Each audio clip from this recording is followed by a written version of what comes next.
हकीकत थोड़ी इससे हटकर है। हर बात के दो पहलू होते हैं, एक नेगेटिव और एक पॉजिटिव। एक लफ्ज यूज किया गया है, शनिदेव उनको प्रखर रूप में हमारे सामने लेकर आएंगे। नमस्कार, मैं हूं आचार्य प्रकाश दत्त और आप देख रहे हैं ज्योतिष ज्ञान शास्त्र। उम्मीद करता हूं कि महादेव की कृपा से आप सकुशल होंगे। जैसा कि आप सभी जानते ही हैं कि शनिदेव 30 जून 2024 से लेकर 15 नवंबर 2024 तक पूरे 139 दिनों के लिए अपनी मूल त्रिकोण राशि कुंभ में वक्री होकर संचरण करेंगे। इस दौरान वो दो नक्षत्रों के ऊपर से गुजरेंगे। 30 जून 2024 से लेकर 3 अक्टूबर 2024 तक पूरे 95 दिनों के लिए शनिदेव देवगुरु बृहस्पति के नक्षत्र पूर्वा भाद्रपद के ऊपर रहेंगे और 3 अक्टूबर 2024 से लेकर 15 नवंबर 2024 तक पूरे 44 दिनों के लिए शनिदेव राहु के नक्षत्र शतभिषा के ऊपर से संचरण करेंगे। इन दो अलग अलग नक्षत्रों के ऊपर से जाने के कारण शनिदेव के फलों में भी परिवर्तन आएगा और खास करके उपायों को करते वक्त हमें विशेष सावधानी बरतनी होगी। इसीलिए वीडियो के अंत तक ध्यानपूर्वक बने रहिए मेरे साथ, ताकि आपको एक एक बात अच्छी तरह से समझ में आ सके। जहां तक कर्क राशि या लगन के जातकों का प्रश्न है, तो शनिदेव उनके सप्तम तथा अष्टम भाव के स्वामी हैं और अष्टम भाव में अपनी मूल त्रिकोण राशि कुंभ में वक्री होकर संचरण करेंगे। इससे पहले कि मैं फलित बताऊं, मैं आपको वक्री ग्रह के फल करने का एक सिद्धांत बता देता हूं। देखिए, हर ग्रह अपनी मूलभूत प्रकृति के अनुसार तो फल करता ही है, लेकिन वक्री ग्रह जिस भाव में बैठा हो, उस भाव तथा जिन भावों के ऊपर उसकी दृष्टियां हों, उनके फलों के साथ साथ अपने से पिछले भाव का फल करना भी शुरू कर देता है। अपार्ट फ्रॉम दिस, जैसे रिवर्स गियर में गाड़ी की ताकत दोगुनी हो जाती है, ठीक उसी प्रकार से वक्री ग्रह के फल देने की क्षमता भी दोगुना हो जाती है। जैसा कि वीडियो के थंबनेल में मैंने एक बात लिखी है कि अष्टम भाव का शनि सफलता की सीढ़ी या फिर बड़ी रुकावट। कुछ ज्योतिष मर्मज्ञों का यह मानना है कि अष्टम भाव में शनि सदैव ही रुकावटें खड़ी करने वाला होता है, क्योंकि अष्टम भाव रुकावटों का भाव माना जाता है। लेकिन क्या यह पूर्ण सत्य है? हकीकत थोड़ी इससे हटकर है। हर बात के दो पहलू होते हैं, एक नेगेटिव और एक पॉजिटिव।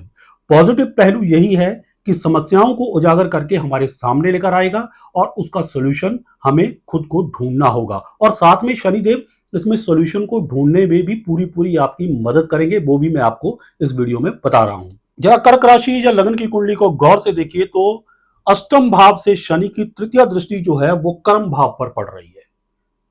यानी कि जो हम अपने जीवन में कर्म करते हैं उनको शनि प्रभावित करेंगे। वक्री हैं, दोगुना ताकत से फल कर रहे हैं, तो जाहिर सी बात है इस समय वो दोगुना ताकत से हमारे कर्मों को प्रभावित करेंगे। इस वक्री होकर संचरण करने के दौरान, बल्कि इस पूरे अवधि में जब तक शनिदेव कुंभ राशि में रहेंगे, जो भी समस्याएं हमारे जीवन में ऑलरेडी थी या जिनकी तरफ हमारा ध्यान नहीं गया था, शनिदेव उनको प्रखर रूप में हमारे सामने लेकर आएंगे ताकि हम उनका परमानेंट सॉल्यूशन ढूंढ सके। समस्या किसी भी प्रकार की हो सकती है, चाहे नौकरी में हो, चाहे बिजनेस में हो, चाहे घर में हो, चाहे शिक्षा में हो, चाहे लव अफेयर में हो, चाहे फाइनेंशियल मैनेजमेंट में हो। किसी भी प्रकार की समस्या हो तो यह सही वक्त होता है जब हम उसका समाधान ढूंढ सकते हैं। अब ऐसा कदापि नहीं है कि शनिदेव यहां पर सिर्फ समस्याओं को ही हमारे सामने लेकर आएंगे कि समस्या ये है भाई, इसका अब हल तुम ढूंढते फिरो, मेरा इससे कोई लेना देना नहीं है। ऐसा कदापि नहीं है। देखिए, शनिदेव यहां से दशम दृष्टि से पंचम हमारी बुद्धि के भाव को भी देख रहे हैं। अब शनि जैसा मैच्योर्ड, शनि जैसा वृद्ध, शनि जैसा दूरदर्शी प्लैनेट जब हमारी बुद्धि को प्रभावित करेगा, हमारी सोच को प्रभावित करेगा, हमारी मैनेजमेंट को प्रभावित करेगा, तो हमारे अंदर ऐसे गुण भी आएंगे जिससे हम जीवन में जो समस्याएं अब तक हमने छोड़ रखी थी या जिनकी तरफ हम ध्यान नहीं दे रहे थे, उनका परमानेंट कोई ना कोई सॉल्यूशन हम ढूंढ पाएंगे। अब कुछ कर्क राशि के जातक इस बात को लेकर चिंतित हैं कि उनको शनि की ढैया चल रही है, जो सदैव ही दुखदाई होती है, परंतु ऐसा नहीं होता। बल्कि देखा यह गया है कि शनि की ढैया के दौरान व्यक्ति जीवन में कई ऐसे काम कर जाता है जिनकी मिसाल दी जाती है। बहुत सारे कर्क राशि के जातकों ने शनि की ढैया के दौरान ही सफलता की सीढ़ियां चढ़ी हैं। बल्कि यहां पर शनि का गोचर, अष्टम भाव में शनि का गोचर, क्योंकि सप्तम भाव को भी प्रभावित करेगा, तो कर्क राशि या कर्क लगन के जातकों की आमदनी में बढ़ोतरी होगी, क्योंकि सप्तम भाव डेली सोर्स ऑफ इनकम का है और इस दौरान जबकि शनिदेव वक्री हैं तो आमदन के ग्राफ में एकदम से इजाफा होगा। ये बात आप नोट कर लेना। बस जरूरत सिर्फ इस बात की है कि अपने रुके हुए कामों को फिर से शुरू करें, क्योंकि शनि की तृतीय दृष्टि दशम भाव पर है। दशम भाव में उनकी नीच राशि पड़ती है, तो कई बार क्या होता है कि व्यक्ति के काम चलते चलते अचानक बंद हो जाते हैं। अब जबकि शनिदेव वक्री है, यही सही समय है अपने रुके हुए कामों को फिर से शुरू करने का। एक बात मैं फलित के संबंध में यहां पर आपको और बताना चाहूंगा, जिसको सुनकर आप लोग थोड़ा सा निराश हो जाते हैं। थोड़ा नहीं बल्कि कर्क राशि वाले या कर्क लग्न वाले ज्यादा ही निराश हो जाते हैं, क्योंकि ये लोग इमोशनल होते हैं। अष्टम भाव में गोचर के दौरान शनिदेव अपनी सप्तम दृष्टि से द्वितीय भाव को देखेंगे। द्वितीय भाव से हम वाणी का, संचित धन का, कुटुंबियों का विचार करते हैं। अक्सर ये कहा जाता है कि द्वितीय भाव में जब शनिदेव की दृष्टि हो तो कुटुंबियों से वैर विरोध हो जाता है, वाणी में कटुता आती है, जिसके चलते और लोगों से भी रिश्ते बिगड़ते हैं। इसके अलावा संचित धन का नाश होता है। एक लफ्ज यूज किया गया है, नाश। आई थिंक ये एक प्रॉपर वर्डिंग नहीं है। शनि देव एक्सपेंस जरूर करवाते हैं, लेकिन साथ में ये आपको सोच भी देते हैं, बुद्धि भी देते हैं कि आप अपने धन का व्यय सही जगह पर करें। लॉजिक आपको बताता हूं कि देखिए, शनि अष्टम भाव से तृतीय दृष्टि से कर्म स्थान को देख रहे हैं। आप अपने कर्मों को शनि की दूरदर्शिता से प्रेरित करके अपने धन की इन्वेस्टमेंट, अपने पैसे की इन्वेस्टमेंट सही जगह पर कर सकते हैं, सही जगह पर खर्च कर सकते हैं। यहीं से शनिदेव दशम दृष्टि से पंचम स्थान को देखते हैं। पंचम स्थान हमारी बुद्धि का होता है, मैनेजमेंट का होता है। यहां से जब आपको इस तरह की शनि की सोच आएगी, दूरदर्शिता वाली एक मैच्योर्ड थिंकिंग आएगी, तो उसके सहारे आप अपने पैसे को सही जगह पर इन्वेस्ट करके इन द लॉन्ग रन आप खूब कमा सकते हैं।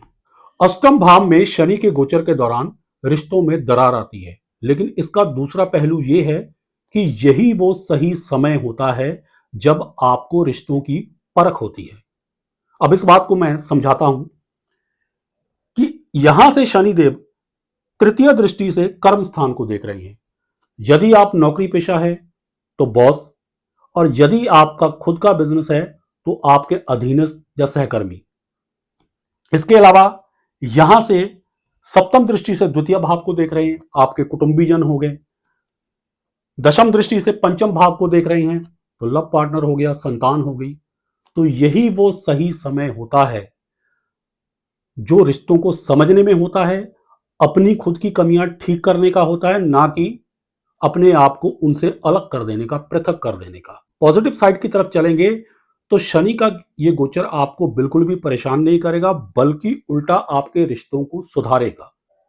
एक बात से आपको अवॉइड करना चाहिए कि अष्टमस्थ शनि के गोचर के दौरान व्यक्ति की जो भाषा होती है वो बहुत ही ज्यादा ड्राई हो जाती है। मतलब उसमें ना कोई एंटरटेनमेंट या उसमें कुछ लचीलापन नहीं रहता। व्यक्ति सत्य बोलता है और कटु अंदाज में बोलता है, जिसके कारण उसके रिश्ते खराब होते हैं। एक तो द्वितीय भाव को देख रहे हैं, वाणी भाव को देख रहे हैं, दूसरा आपकी सोच यानी पंचम भाव को भी देख रहे हैं, जिसके कारण व्यक्ति जो है बहुत ही ज्यादा ड्राई, रूखी सूखी नेचर का हो जाता है। इस बात से आपको बचना होगा। यदि इस बात पे आपने कंट्रोल कर लिया तो कोई भी रिश्ता खराब नहीं होगा। इवन लव अफेयर यानी लव पार्टनर के साथ भी आपके रिश्ते मधुर रहेंगे, क्योंकि यहां से दशम दृष्टि पंचम भाव पर है। अक्सर इस गोचर के दौरान ब्रेकअप वगैरह हो जाते हैं, परंतु यदि आपने भाषा पर नियंत्रण रखा, हर प्रकार के वाद विवाद को आप टालते रहें, तो रिश्ता बिल्कुल भी नहीं बिगड़ेगा। हाँ, ये बात सत्य है कि पंचम भाव पर दृष्टि के दौरान शिक्षा में विघ्न जरूर आते हैं। संतान को थोड़ा बहुत कष्ट होता है, संतान को आपसे दूर जाना पड़ सकता है या आपको संतान से दूर जाना पड़ सकता है। बात पंचम भाव की चली है तो लगे हाथ आपको शेयर मार्केट का भी बता देता हूं कि इसमें आपको लाभ किस समय में होगा और नुकसान किस समय में होगा। देखिए, जब तक शनिदेव देवगुरु बृहस्पति के नक्षत्र पर हैं, यानी 30 जून 2024 से लेकर 3 अक्टूबर 2024 तक के जो 95 दिन हैं, तब तक आपको शेयर मार्केट से लाभ होता रहेगा। लेकिन रिस्क वाली बात है, जब शनिदेव 3 अक्टूबर 2024 से लेकर 15 नवंबर 2024 तक के जो 44 दिन हैं, राहु के नक्षत्र शतभिषा के ऊपर रहेंगे। इन दोनों थोड़ा संभल कर चलिए, क्योंकि राहु भी चंद्रमा के शत्रु हैं, इसलिए नुकसान का भय है। कुल मिलाकर देखें तो कर्क राशि या लगन के जातकों के अष्टम भाव में वक्री होकर शनि देव का ये गोचर उनके लिए शुभ फलदायी ही रहेगा। जरूरत सिर्फ इस बात की है कि आप किसी भी किस्म की नकारात्मक विचारधारा से अपने आप को बचा कर रखें। रीजन बिहाइंड दिस कि कर्क राशि वाले इमोशनल बहुत होते हैं। जिस तरह के ये विचार अपने मन में लेकर आते हैं उसी तरह का इनके साथ घटित होना शुरू हो जाता है। इससे पहले कि मैं उपाय बताऊं, आपको एक जरूरी बात और बता देता हूं, last but not the least.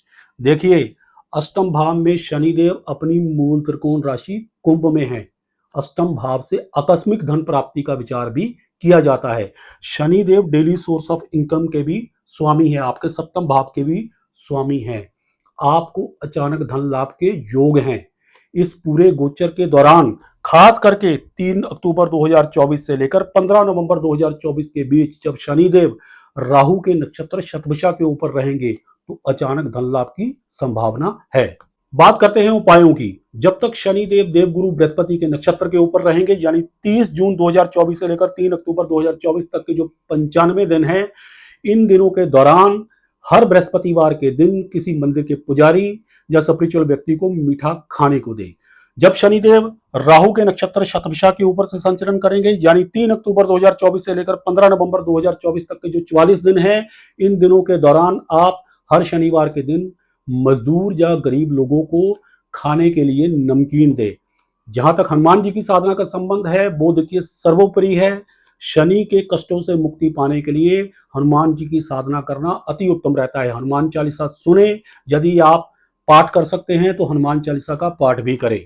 इस उपाय से आपको अत्यधिक लाभ होगा। आशा करता हूं कि वीडियो में दी गई जानकारियों से आप लाभान्वित होंगे। अगर आपको हमारी ये वीडियो पसंद आई हो तो इसे लाइक करें, शेयर करें, हमारे चैनल को सब्सक्राइब करें और साथ में बेल आइकन को दबा दें ताकि हमारी हर नई वीडियो की नोटिफिकेशन आप तक सबसे पहले पहुंचे। सुखी रहें, स्वस्थ रहें, इसी मंगल कामना के साथ जय सिया राम, हर हर महादेव और बोलो श्री हरि विष्णु भगवान की जय।